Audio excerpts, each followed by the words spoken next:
Hello. So today I wanted to talk a little bit about some of the minimum wage comments that I made in a video about a week and a half ago. I'm not quite sure how to do this directly, so I'm probably going to do it through some long stories that are going to be drawn out.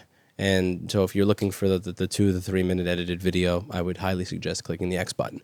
There were a couple of things that I noticed from some of the minimum wage comments that I had made in an earlier video. I had talked about how you can use statistics to lie.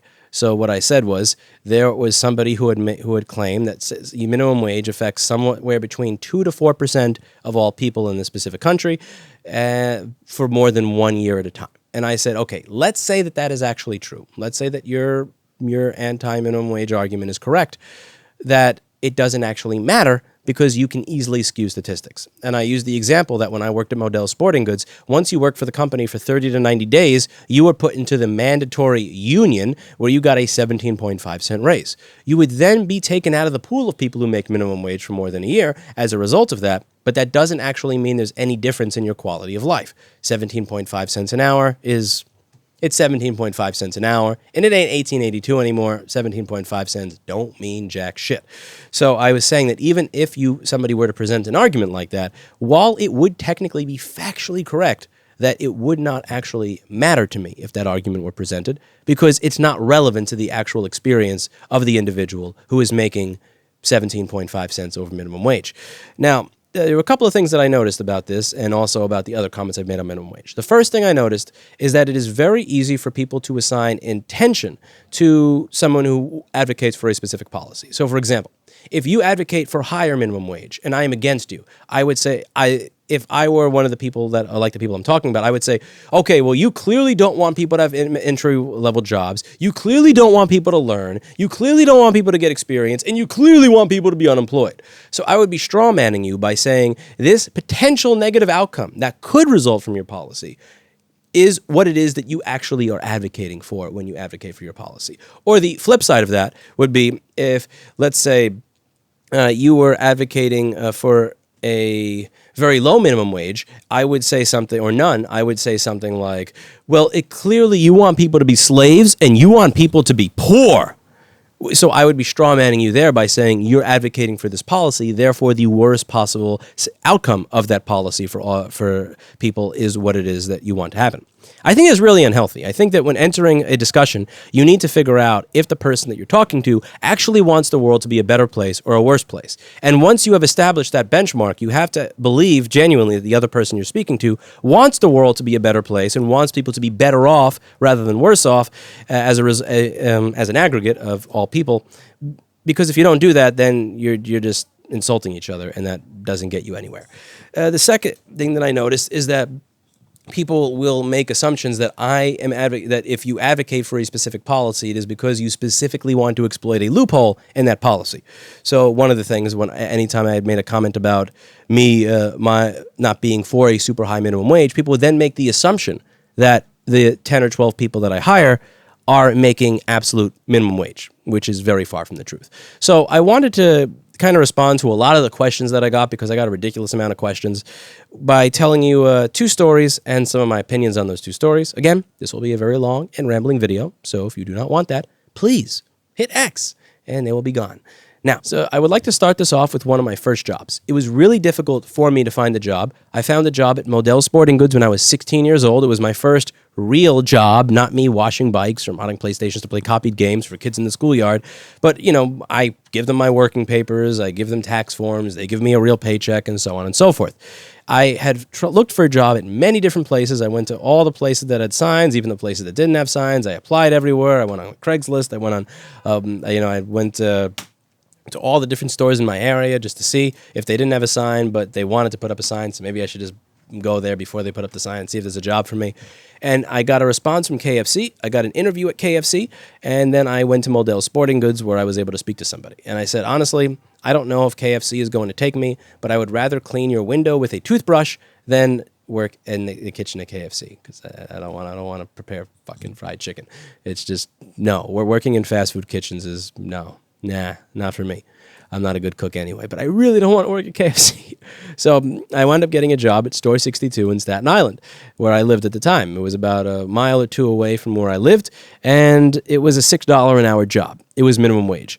And I very quickly learned that even though $6 an hour sucked, that at the time I was just not really good as an employee. I noticed that other people that I worked with who were older, they had a sense of, even though somebody has not told me what I should be doing, this seems like it would be a problem at the store. Let me try to address that. They always knew what they should be doing, and they knew what their place was, and I didn't necessarily know what I should be doing. So there's this idea that you need to only do the work that you're told, or somebody has to tell you what to do.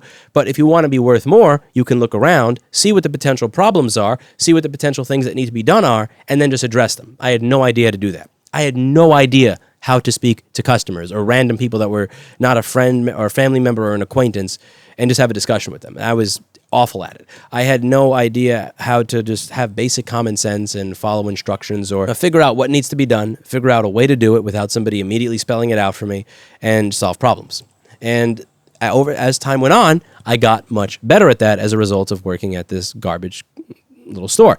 And at some point, I was really good at it. So some of the things that I was doing in my department to try to make things better were, it was a very small store. And since it was a very small store, there would be not a lot of places to put all the boxes. So one of the things that I started doing is figuring out how can I get more of the merchandise out onto the floor, but it still fit and not look absolutely disgusting. So I would try to stretch it as far as I could so that within company standards, I got as much merchandise out. This meant A, less trips to restock it, and B, if more merchandise is out on the floor at any given time without it being out of stock, that means more likelihood that it will sell. The second thing that I started doing was figuring out how to stack the boxes properly, and this became a long-running joke at Store 62 in 2005 and 6, where I was playing Jenga and figuring out exactly how to fit everything and, how high can I pile this? Can I get this shit into the ceiling or whatever? Where rather than the entire hockey aisle and the entire sweater section being filled with boxes where customers are not going to want to walk through there, it would be a small section of the store that had a pile of boxes so that you would be able to actually put all of the stock out that we got in this very tiny little store. I don't know why they were sending us the same amount of stock that they would to all the other stores, even though this one was really, really tiny. But ask the people that work at Modell's. Maybe they'll answer. As time went on, I realized that customers trusted me. I did not act like a salesperson. I did not like acting a minimum wage employee. I acted like somebody who was just looking out for their best interest. I would tell them if I thought they should or should not buy something, if something was bullshit or not, and they trusted me. As a result of this, I treated them the same way that I treat my own customers today. That has allowed me to become trustworthy with my own business. So if the best thing for them was this $400 set or a piece of equipment, then they would feel okay buying it because they did not feel like I was screwing them or pushing them into it or reading off of fucking scripts or telling them the specific features of it and the selling points of it that were on the bullet point list of the crap that we got at meetings. None of that horse shit. And I realized that sales were going up in my department. So I had asked, I said, what can I do or what responsibility can I take on so that I can get a raise or a promotion or any sort of more money? This was about 9 or 10 months in, and I was still at about 9 or 10 months in, I was still at that $6 an hour level, and I wanted more. Now, the way my father taught me to ask for more was not to say, I want a raise. He said, the idea that my dad instilled in me was, if you want a raise, you should say, what can I do that would create more value that you could then split and break off to me, rather than saying, I want more, please. Can I have more, please? So I tried that. I tried doing it the proper way, and I got nowhere. There were no other positions open at the time. So then I came back about a month later and said, okay, even if there's no open positions at the time, is there anything that I can do for the store? Is there anything I can do that would make the store more money that would then allow you to at least give me more money, even if I have the same title? And I got the same thing, the very polite middle finger, no. Just not available. And as time went on, this started to get really, really great on my confidence, and it also grated on my nerves. There were other people who worked there. There was one guy named Anthony, and he talked like your typical Staten Island stoner. Holy shit, bro, I'm so fucking wasted, bro. I ain't hanging, putting no price tags on no basketball today, bro. Oh my God, bro, I'm gonna get a white up, bro. This apartment is gonna be so fucking dirty, bro, because I'm so wasted. But if you're watching this, Anthony, you can't say that that's not a perfect impression. You could be mad, but you cannot say that that's not a perfect effing impression of every shift that you had. You bastard. I had to clean up after you. Fucker. it would get to me that I'm putting in this much effort to make the store look better, to find SKU, to like if I find merchandise that does not have a barcode on it, I will find a barcode and put it on there so that in the system, and I'll find so that we can sell that item so it doesn't just become dead inventory. I would try to make sure as much shit could sell as possible. And it really got to me that somebody who genuinely does no work, who is just taking up oxygen and converting it to carbon dioxide, again, I like you, Anthony, but fuck you, you're useless, was making the same amount of money. It was aggravating. You know, I'm putting in work, and I know that you're making more money as a result of the work that I'm doing. So what? And that bothered me. So I asked about it, and it's still nothing. Now, about a year in, I started to just say, this is pointless. This is absolutely going nowhere. I'm always going to be worth the bottom. And it wouldn't have taken a lot to get me to care. You could have given me 50 cents over minimum wage, and I would have been happy. 50 cents. It wasn't even the money. It was the respect. It was the, do you acknowledge that I am worth more than the absolute bare minimum once I've increased your sales? And it pissed me off that there was no acknowledgement that I was. It also pissed me off that it was fairly difficult as a 17-year-old to get a job in any other company, because I'm not good with job interviews. Even now at 30, I probably would not get a job at any company that I applied for. I've applied for lots of jobs in my lifetime, very few interviews, and of those few interviews, they realize how strange I am. And people who are socially awkward or strange, it's not easy to get a job. There were certain parts of my job that I stopped caring about as much. So one of them, I'll tell you. So let's say we found an item and somebody wanted to purchase it, but it had no effing barcode on it because the store was a mess, or because the vendors didn't send it with the right barcode, or it wasn't in the system for something. I used to rack my brain to figure out in their 1970s, 80s database system which item seems the most similar to this. Now, the computer that I could do this with did not have internet. So I would then have to walk back and forth between the office and between the machine in the front to Google the item code and see if it matched this while the customer was watching. So I'd be running back and forth over and over again because the cashier computers did not, at least it was a computer. It didn't have internet. It was a computer. Like, go to a Kmart that has the old blue IBM logo on it and see what they're checking people out on. It's something from 1978. It's a computer, but you're not installing Chrome on it.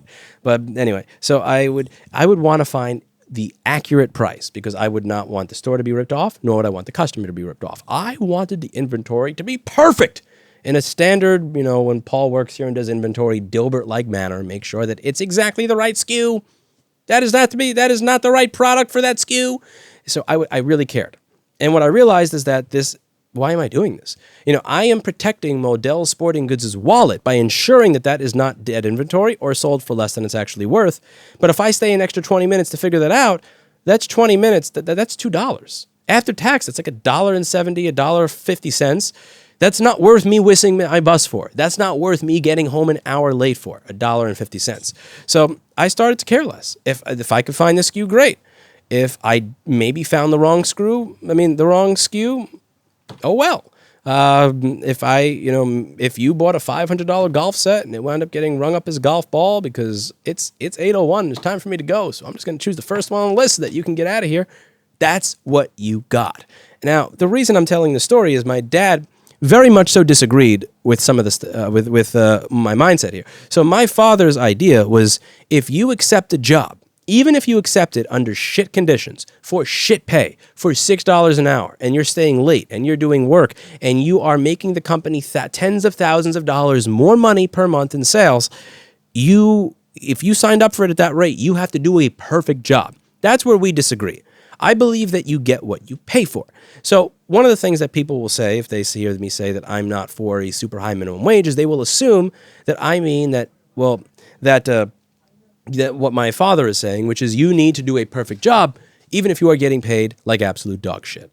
I am not saying that you should be stealing from companies. I'm not saying that you should be, ripping them off or purposely breaking shit or stuff like that. What I'm saying is that at some point you do get what you pay for. And if you wish to pay somebody $6 an hour when they have increased your bottom line by tens of thousands, and you want to keep them at that amount and not even give them the courtesy of, here's 50 cents. Here's a couple of fucking Tic Tacs every hour just to show that, just as a pat in the head. Then you did not earn somebody staying an additional 10 to 30 minutes running back and forth between two sections of a store because you don't have any internet in the part where I can look up the SKUs to figure out, is this the exact item that I'm supposed to be selling the customer. I no longer care if the boxes are stacked in a manner where the entire store is browsable, or if they're stacked in the lazy two-company standards way where it's blocking off an aisle, or not even blocking off an aisle, but if customers see that there's boxes around a space, they tend to avoid that space because they assume there'll be an employee's way. If they don't see boxes, they'll go and buy. I don't care about that anymore. If I can fit all the stock out, I don't care about that anymore. If there's SKUs under the gondolas that's dead inventory, do I look to sell that? Or do I say, I'm just going to do the bare minimum and finish my shift? I don't care anymore. I think that you do get what you pay for, and you cannot ask me with a straight face to do an absolute perfect job if after 1 year of time, you are still paying me the bare minimum that you are legally allowed to pay me after I've proven that I can make you more money. I disagreed with my dad there. And so moving on to my own business. So one of the things that I've said is I have disagreed with minimum wage, not because I want to enslave people, but I've disagreed with it because of my personal experience that got me to where I am. So this is the point in the video where most people will say, you are an asshole, you probably pay people $8 an hour, you slave labor exploiter fuckface. To be clear, you will listen on, you will realize that that is not the case, Smith. Now, when it comes to one of my first jobs that actually allowed me to learn the things that I needed to learn to be able to do the business that I do now, I got an internship at Progressive Music, and I also got an internship at Avatar Studios.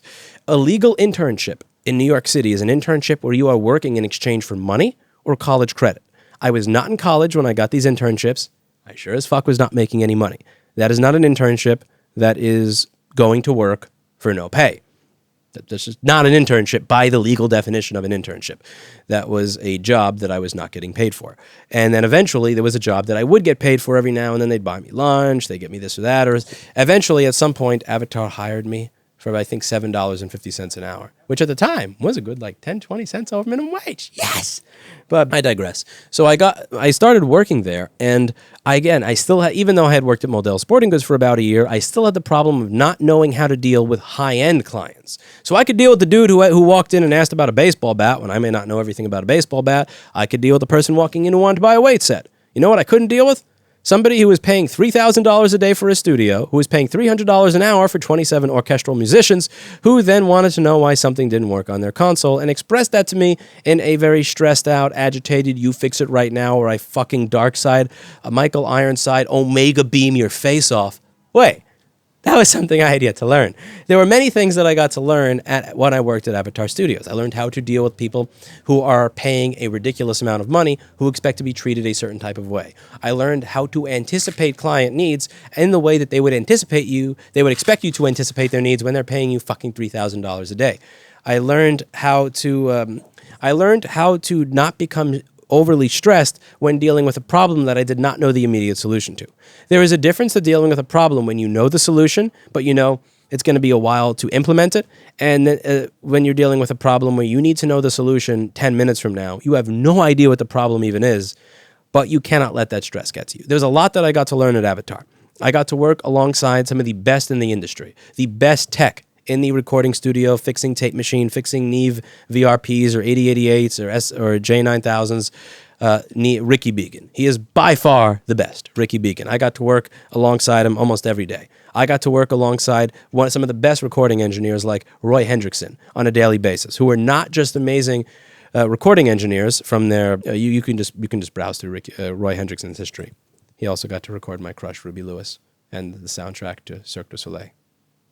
It almost makes me sad that I started a business and did not continue my internship there for another 11 years. Because had I continued to work for $7 an hour for 11 more years, I would have got to say hi to Ruby Lewis when she came to Avatar to record her Cirque du Soleil soundtrack.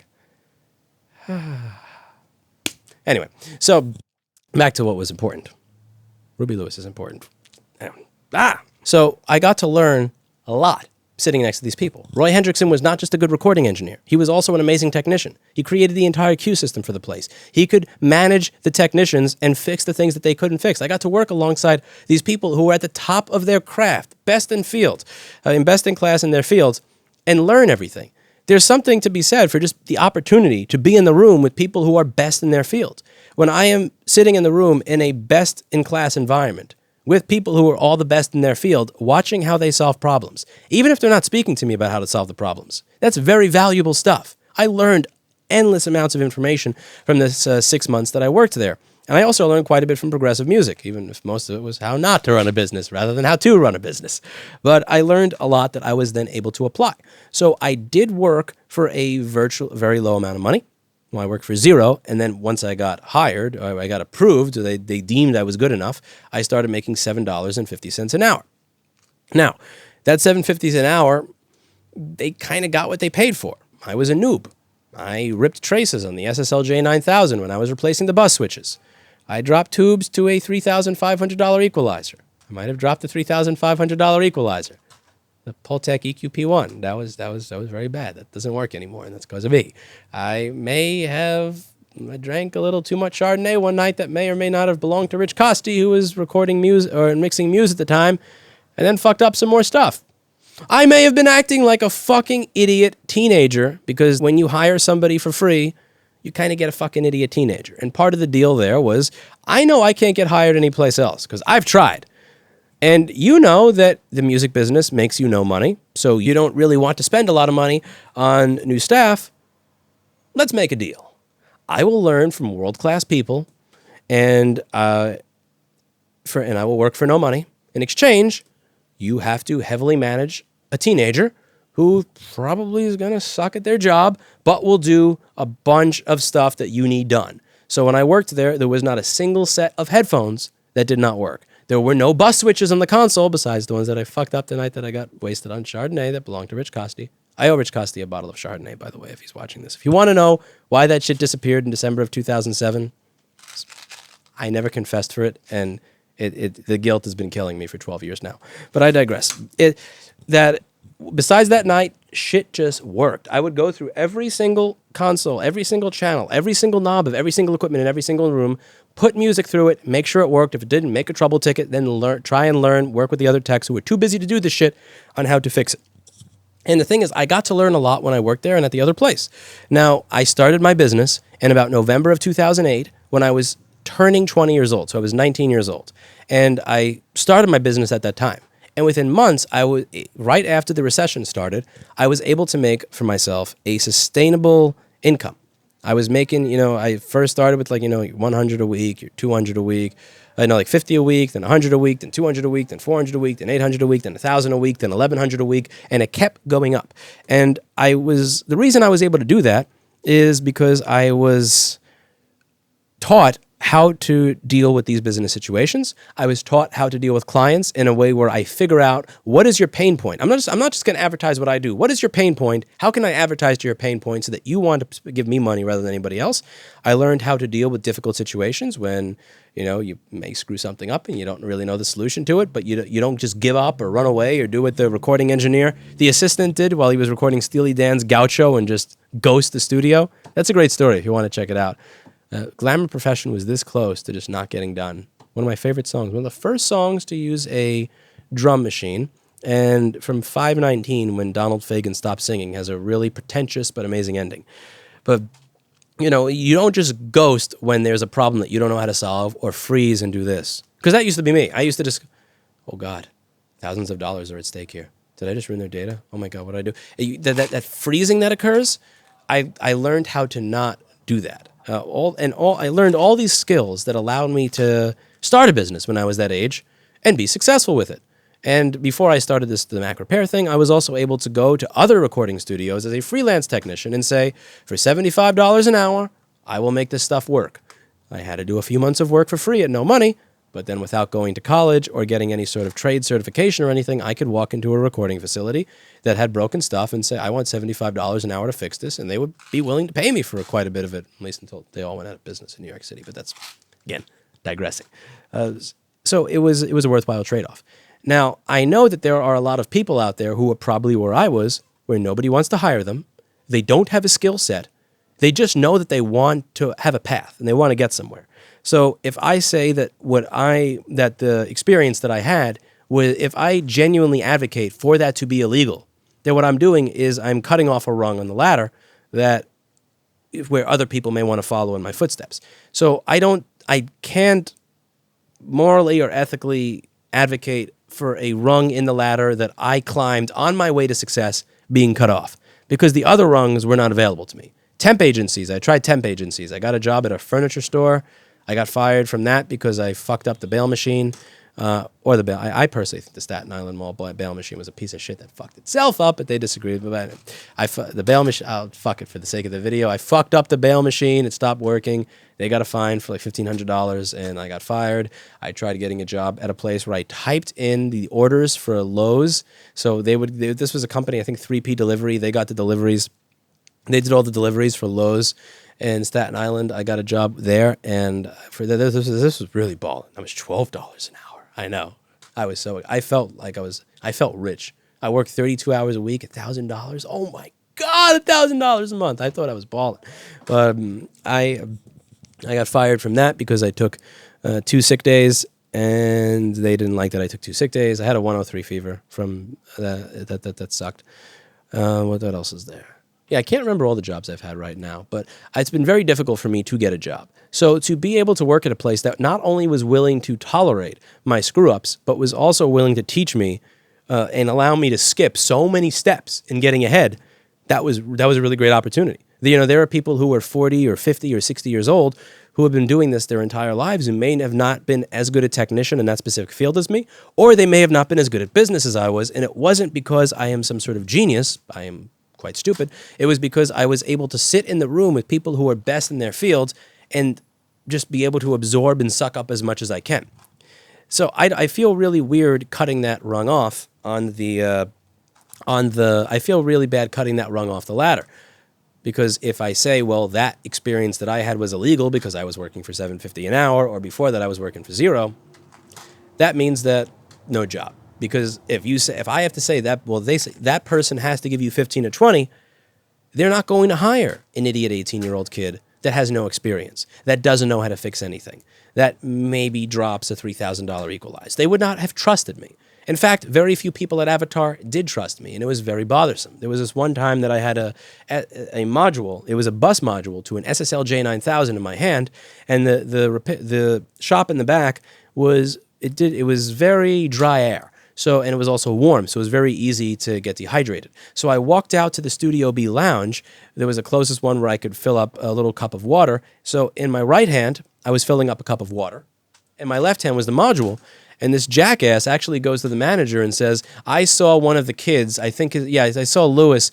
They called everybody there who was under 30 kids. That's a great way to incentivize your employees with the practice of complete disrespect. But he went up to the manager and said, yeah, I saw Lewis washing boards in the water cooler. I saw it, fucking asshole. But anyway, I wound up getting in trouble for that, even though I wasn't washing boards in the cooler. I was holding it because I took it out of the fucking studio and I wanted to get a drink while I was on my way to the repair shop. And I don't liquid damage things. I am not a customer. Very few people trusted me because of my age and my lack of experience. And I wound up actually being a really good asset for the place as time went on. I made sure things worked all the time. I was on top of things. But I was not trusted up front because I completely lacked experience. I lacked education. And I was 17 or 18 years old. Who's going to trust somebody who's 17, 18, who barely knows what they're doing, when if you make the requirement $15 an hour, you can hire somebody else? There was somebody there who was making about $13 or $14 an hour at the time. His name was Phil. He had a master's degree, and he was about 29 years old. And he was, again, this is the music business, so everybody's working for a little less money because, it's the music business, it's so glamorous, blah. But if the minimum wage is then increased to that amount, they're either going to, A, not hire somebody else, or B, they're going to hire another Phil. They're not going to hire a teenage jackass Lewis. So I feel weird cutting off that rung on the ladder to getting better. But I also acknowledge the fact that you don't want people working as slaves, because there are companies that will more than happily take people who are at the bottom of the ladder, who are desperate, and just do everything they can to ensure that you stay right where you are and take advantage of them for that. Now, when it comes to my own staff, some people have said, well, you are an advocate for a minimum wage law being a certain way because you are an evil exploiter. You don't want people to make money. You want to be able to make as much home as possible because you're a greedy bastard. So when they hear the salaries that I have here, it doesn't compute to them. So let me just tell you one story from I think this was about 5 years ago. About 5 years ago, I had an employee that was making about $26 an hour. This is back when minimum wage was about $11 to $12 an hour. And at this point, he started off at the basic customer service tech level. This was one level above that.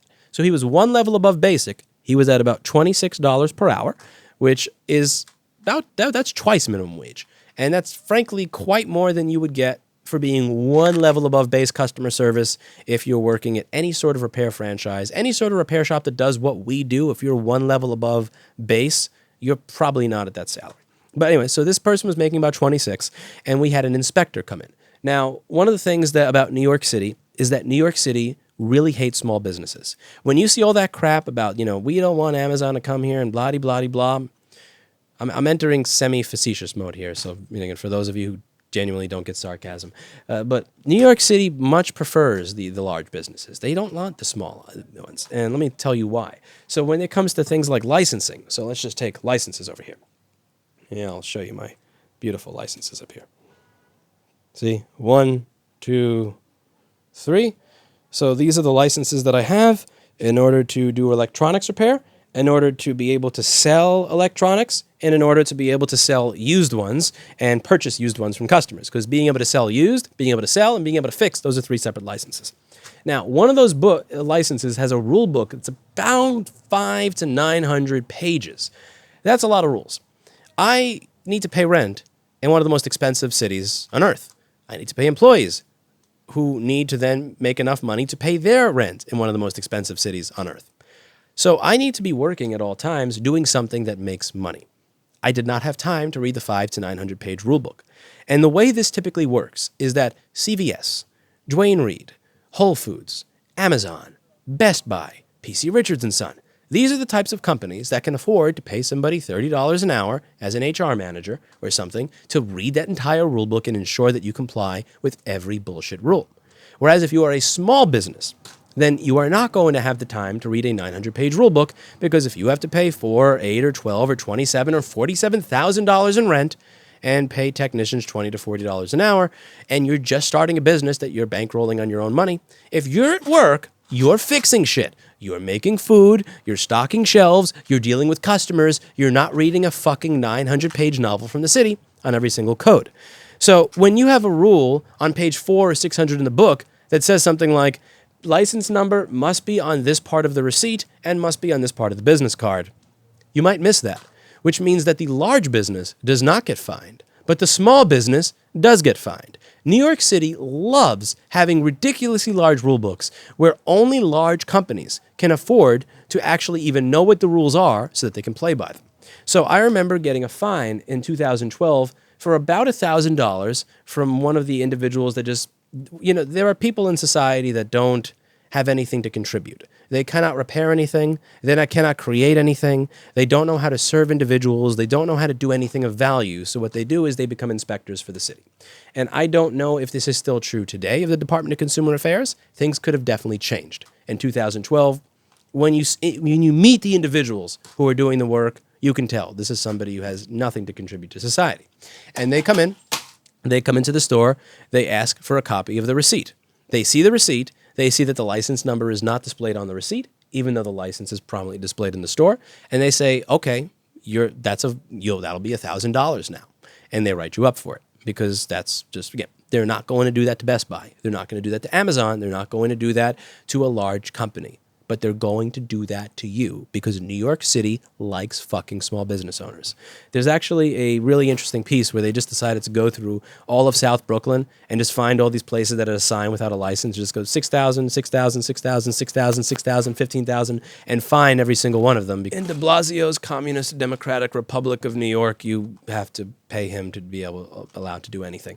So they wound up fining a bunch of people about $6,000 each, rather than actually fixing problems with the city, rather than making roads that are in complete and utter trash, rather than fixing the corruption at the city office, rather than making education not suck. We really need to make sure that small fucking grocery store in South Brooklyn pays for deciding to have a sign without paying us for it. You can probably tell I'm quite salty about this. That's because I am. I've lived here for 30 years. And very little has changed. But anyway, to get to the point, which I'm really far off from at this point. So I get a fine for about $1,000. We negotiate it down to $250. And this is a thing. I did not know that my business license number needed to be on the receipt nor on the business card. I thought it was fine that I hang the business license right up there and that my receipt have my phone number and my email. And also the invoice that said exactly what it is we did for the customer, the business address, and all that stuff. Rather than tell us, you need to add this to it, they just said, oh, you don't have this on it because you didn't read the 900-page book, $1,000 fine. Now, a few years ago, the individual that I'm talking about that made $26 an hour, he knew that we changed over our system from Worktracer to Repair Shopper. And we had another one of these fuckfaces walk in with a little grin on their face because they're so excited. They're like salivating at the mouth at the idea of fucking another small business owner out of a little bit of what's in their bank account so that they could pay their fuck-ass salary for not doing anything of value to the world. So they come in and they ask the same fucking question. They say, I'm an inspector. Let me see a receipt. And knows that I had went through this at one point in the past. He also, in his brain, realized, we switched ourselves over from Worktracer to Repair Shopper. Do you think Lewis actually knew to put the license, to edit the HTML in Repair Shopper to put the license number in the receipt printout? Probably not. So what he does is he goes, okay, I'll print you a receipt. He pretends to take a phone call from a customer. I don't know if he called himself using an extension on some voice over IP app on his phone, or if he actually picked up the phone for a customer, put him on mute, and pretended to be talking through some sort of issue and looked them up in the system. But he was not actually looking up a customer in the system like what it appeared to the inspector. He was actually editing the HTML in Repair Shopper as he was printing out a receipt because he wanted it to have the license number on it so that I would not get a fine.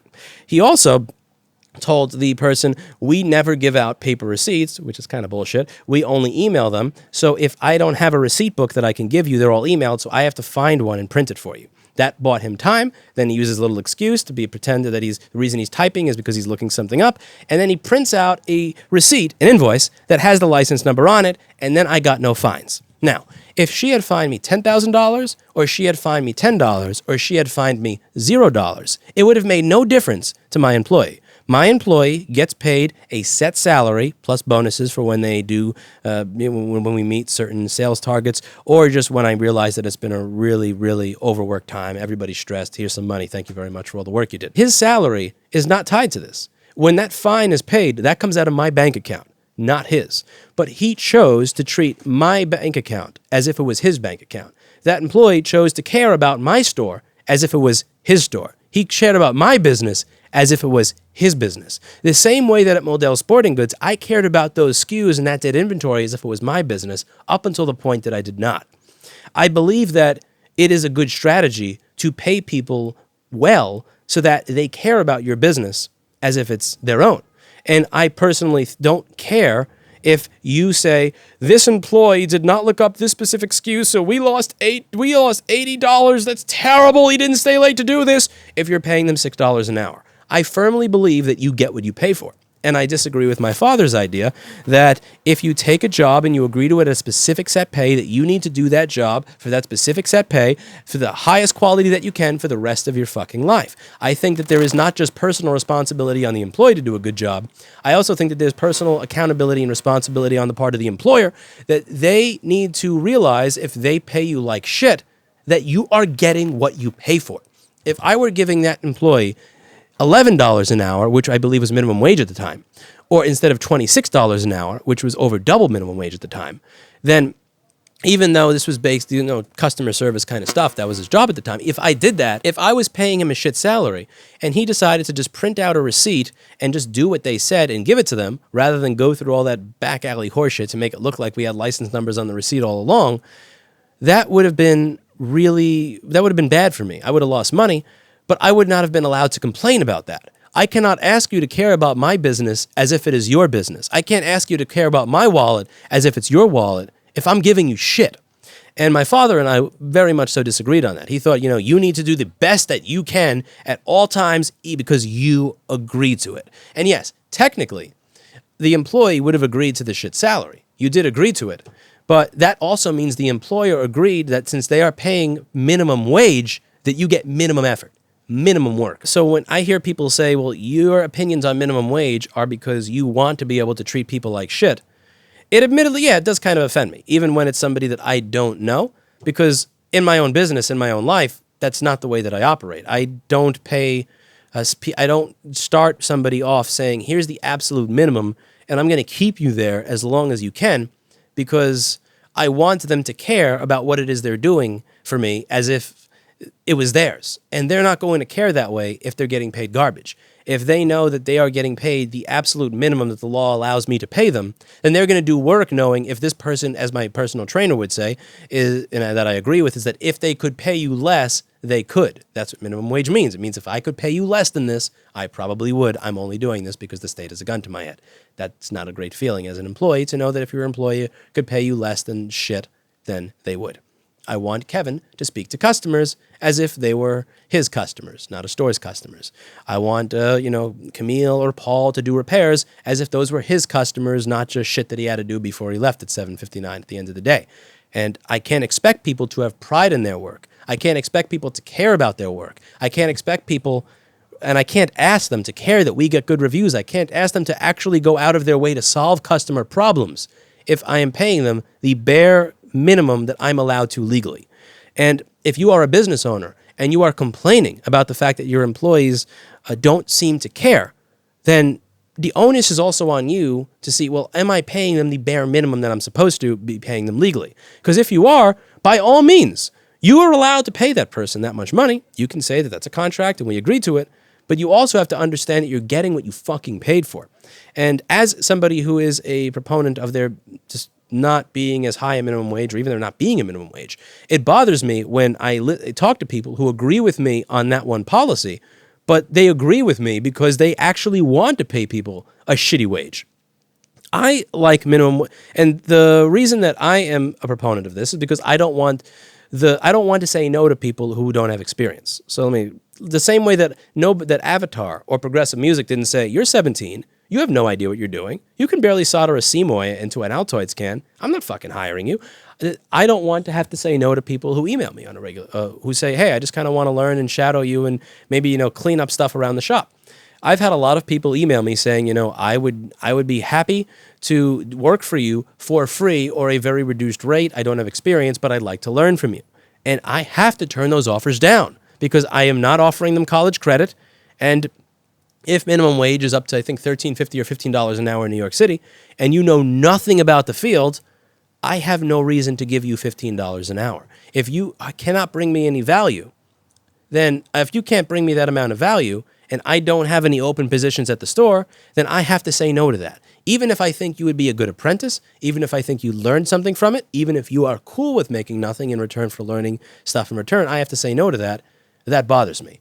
I'm against the law, the minimum wage being hiked, not because I want to pay my own employees trash, but rather because when it comes to that apprentice or trainees thing, it really does remove your ability to gain experience.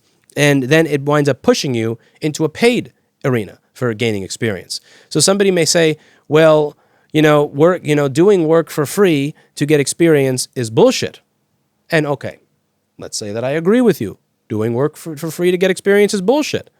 Well, what would you call paying to get experience? Because if you go to a trade school or you go through some sort of special program where you get a certificate, you're not working for free to get experience. You are paying to get experience. And often that experience is not actual on-the-job experience, and it's worse than what you get if you actually work for free at a place that just did the stuff. But the problem here is that we cannot have that because you have large companies that decide, the minimum we can pay is this. And if we pay that, they won't be able to live, but they'll be able to get government assistance, which means that other people will be paying our staff for us. You have the Walmarts of the world and all that just decide, okay, we can pay you this bare minimum the law tells us we can pay you. And we can just keep you there. And you don't have to, and we actually don't ever have to hike your pay because if you need money, the government will provide it via welfare that's paid for by other taxpayers who don't have any financial interest in Walmart. I understand. I understand the full dynamics of this discussion. I'm just saying that's why my opinion is what it is. You can disagree with my experiences. You can disagree with my opinions. But I would just like it to be put out there that I really genuinely enjoyed the opportunity to work for free in that very, very clearly, obviously illegal internship that I had at both Progressive Music and also at Avatar Studios, where I was able to learn a lot, and it propelled me to where I am today. For all I know, if I didn't have that opportunity, I would still be working at Modell Sporting Goods right now at Store 62. I would still be wearing a polyester shirt and answering the phone, "Welcome to Modell's, your hometown sporting goods store. How can I assist you today?" Because we weren't allowed to say hi or hello or Modell's anymore when we picked up the phone. We had to say, "Welcome to Modell's Sporting Goods, your hometown sporting goods store. How may I assist you today?" "Welcome to Modell's Sporting Goods, your hometown sporting goods store. How can I assist you today?" "Welcome to Modell's Sporting Goods, your hometown sporting goods store. How may I assist you today?" And I just can't imagine doing that at the age of 30. It would suck. But I had that opportunity. And that opportunity allowed me to escape working at Modell's. It allowed me to gain a skill set that allowed me to ask for and be worth the amount of money that I make now. Now, I find it to be very reductionist when somebody says, "You disagree with me on minimum wage because you want people to be poor." The same way that I think it's reductionist if I talk to somebody who's really concerned about how Walmart is ripping off the taxpayer, ripping off the welfare system, and engaging in this, feudalist system, slavery bullshit that they do, where I say, if I were to look at somebody who is concerned about that and say, "You only want minimum wage hiked because you don't want young people to get experience. You want them to be unemployed." That's a very dishonest, very straw-manning way to look at any sort of social, economic, or political issue. At the end of the day, I think it's very important that you understand where somebody's coming from and that you enter the conversation with the assumption that they actually want the world to be better. There are people out there are quite a few of them that probably just want the world to be worse so that their life can be made better. But there are other people out there who actually do want the world to be better. And when they advocate for whatever specific policies they advocate for them because they actually do want the world to be better, not just for their own personal gain. And I would feel really guilty, personally, given my personal experience and my personal path through life, if I advocated for policies that would be put into place that would have deleted my steps, that would have kept me at Modell Sporting Goods. Technically, they wouldn't have kept me at Modell Sporting Goods because I was breaking the law when I even had these jobs to begin with, but you get the point, if we're assuming that things are ideal and that laws are actually followed. I'd feel really guilty deleting my path to success, and I also would feel really guilty deleting other people's path to success. 99% of the people that I meet that want an internship, they're useless, but that 1% that would actually really learn from it, that would take from it and figure out how to start a business of their own that's similar to this in a different state or even in this state but servicing something else that I know would get something out of it, that I am forced to say no to because it would be illegal to hire them under conditions that make sense, that just kind of sucks. And it also sucks when somebody looks at me and says, the only reason that you advocate for what you advocate for is because everybody at your store is they're clearly all just making $11 an hour and you just want to keep them poor so that you can get a bigger Bafang motor. That also kind of sucks. So hopefully this makes some sense, and it probably doesn't. It's probably very long-winded. I'm probably going to upload this to the live channel instead of the main one at this point, just because it is such a, 49 minutes. What a mess. Anyway, those are my views. I will see you, and those are my experiences, and I will see you in the next one.